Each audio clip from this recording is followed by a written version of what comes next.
नमस्कार, मी doctor Jitendra Agrawal, medical director Sanjeevan hospital, Suryaprabha nursing home, Pune. आज आपण बघतोय की गेल्या काही दिवसांमध्ये पुण्यामध्ये जीबी सिंड्रोम किंवा गुलेन-बारी सिंड्रोम या आजाराचे पेशंट्स आपल्याला दिसतात। हा आजार म्हणजे नेमका काय आहे? हा कुठला नवीन व्हायरस आहे का? तर हा आजार पुन्हा तसाच जुनाच आजार आहे आणि भारतामध्ये आपल्याकडे जून ते सप्टेंबर हा या व्हायरसचा काळ आहे। आणि हा व्हायरस म्हणजे साधा सर्दी खोकल्याचा जसा व्हायरस असतो, साधा इन्फ्लुएन्झा आपला, किंवा पोटातल्या बॅक्टेरिया कॉम्पिलोबॅक्टरम जेजुनम नावाचा एक बॅक्टेरिया असतो। हा बॅक्टेरिया नैसर्गिकरित्या कुठलाही व्हायरस किंवा बॅक्टेरिया जर आपल्या शरीरात आला तर त्याला आपली प्रतिकारक शक्ती विरोध करते। हा नैसर्गिक प्रकार आहे। तर ह्या नैसर्गिक प्रकारामध्ये काही वेळेला घोळ होतो। म्हणजे ही लढाई लढत असताना जसं आपल्याला ताप आला तर ताप आल्यामुळे थकवा येणे किंवा शरीरातलं पाणी कमी होणे हे त्या तापाचा एक साईड इफेक्ट झाला। प्रकार त्याचा काय की त्याच्यातनं पाणी कमी झालं, डिहायड्रेशन झालं। हा तापाचा डिफेन्स आहे की त्या जंतूला मारायला पाहिजे, याच्याकरता शरीर तापमान वाढवतं। तसं प्रतिकारक शक्ती जेव्हा विरोध करते तेव्हा ती विरोध करणारी प्रतिकारक शक्ती काही वेळेला आपल्या शरीराविरुद्धच काम करते। मग त्याच्यात ती कधी कधी आपल्या स्नायूंविरुद्ध काम करते, ज्याला मायोसायटिस म्हणतात, किंवा काही वेळेला आपल्या नसांच्या विरुद्ध काम करते, नर्व्स विरुद्ध काम करते। म्हणून हा गुलेन-बारी सिंड्रोम किंवा जीबी सिंड्रोम याचा दुसरा नाव आहे अॅक्यूट पॉलिन्यूरोपॅथी किंवा अॅक्यूट इडिओपॅथिक डीमायलिनेटिंग पॉलिन्यूरोपॅथी। तर अशा प्रकारे आपल्या शरीरातल्या नसांवर याचा परिणाम झाल्यामुळे त्या नसा काही काळ काम थांबवतात, बधीर होतात। म्हणून हळूहळू पायापासून वरपर्यंत हळूहळू ताकद कमी व्हायला लागते। त्याला म्हणतात असेंडिंग पॅरालिसिस, खालून वर। आणि अशा प्रकारे हळूहळू हळूहळू हातापायातली ताकद कमी व्हायला लागते।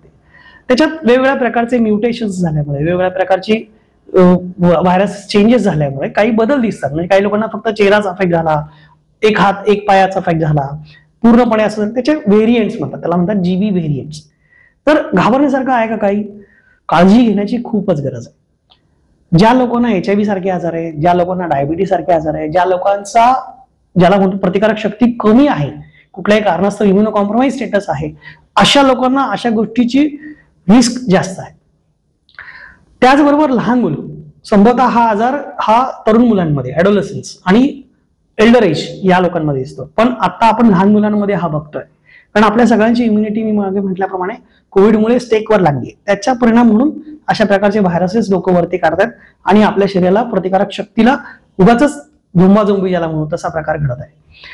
याच्यामुळे आपल्याला काय काळजी घ्यायची? कुठल्याही पेशंटला अशा प्रकारची लक्षणं दिसत आहेत की पायांमध्ये मुंग्या येत आहेत, बधीरपणा वाटतोय, थकवा वाटतोय, काहीतरी वेगळं जाणवतंय, तर ताबडतोब पहिलं आपल्या डॉक्टरना भेटावं।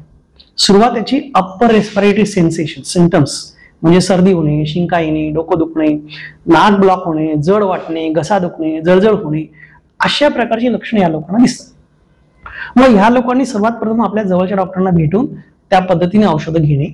आणि जर असं दिसलं की याच्यामध्ये आपली लक्षणं वाढत चालली आहेत आणि याच्या प्रकारे नसांवर परिणाम होतोय, स्नायूंमध्ये ताकद कमी वाटते, बोलणं सगळं चांगलं आहे पण हात उचलता येत नाहीये, पाय माझा हात देत नाहीये, हातातनं वस्तू पडतीये, कोऑर्डिनेशन अफेक्ट होतोय, याचा अर्थ आपल्या नसांवर त्याचा परिणाम होतोय, ताबडतोब डॉक्टरांना भेटून याच्या तपासण्या करायला हव्यात। मग याची तपासणी काही स्पेसिफिक आहे का की बाबा ही रक्ताची तपासणी केली, हा फोटो काढला आणि लगेच? तर तसं स्पेसिफिक तपासणी नाही। जसं आपण ECG काढतो तसा EMG NCV नावाची एक तपासणी असते, ज्याच्यामध्ये आपल्या नसांचा ग्राफ निघतो आणि त्या ग्राफच्या रिपोर्ट नंतर आपल्याला समजू शकतं की आपल्या नसांवर याचा परिणाम होतोय।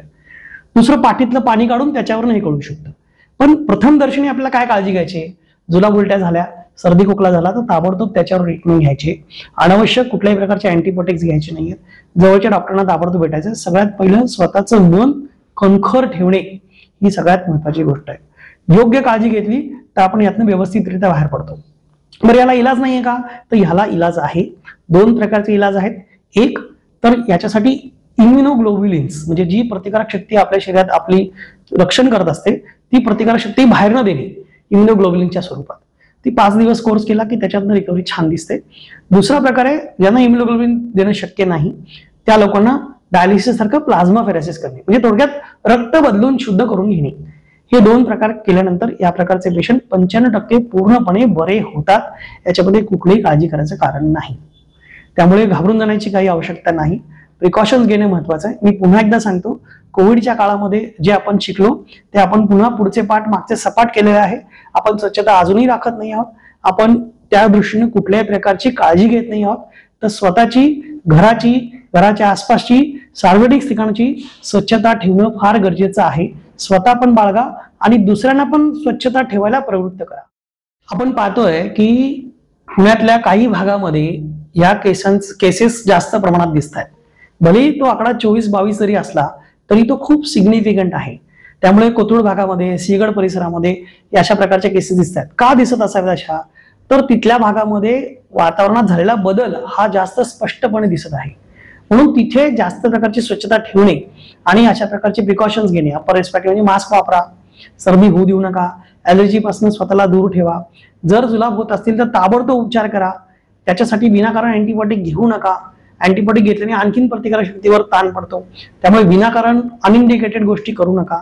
डॉक्टरांच्या सल्ल्याने लवकरात लवकर उपचार करा, म्हणजे मग त्याच्यातनं बरं होतं.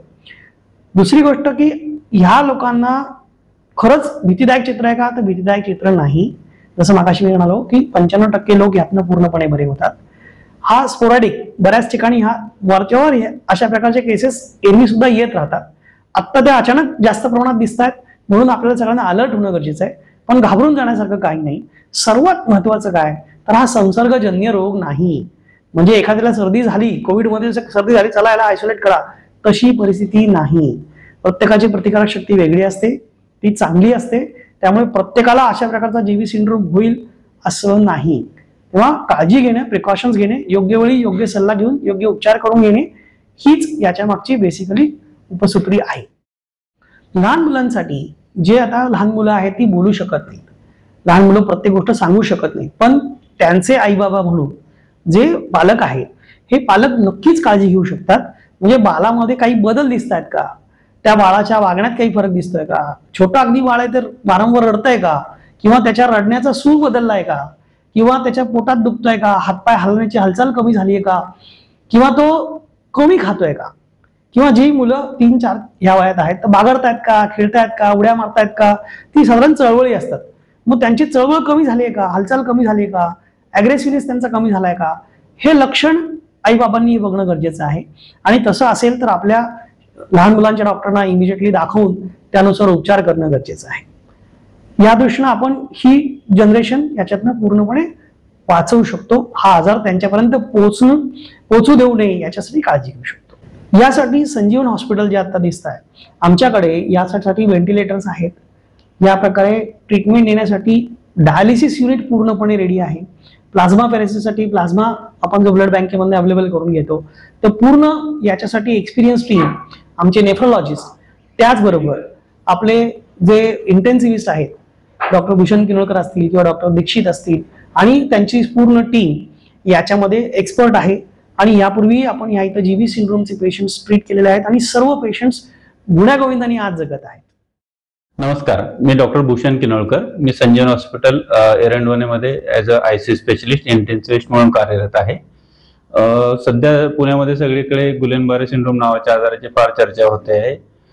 तसं बघायला गेलं तर हा आजार काही नवीन आजार नाहीये, हा जुनाच आजार आहे.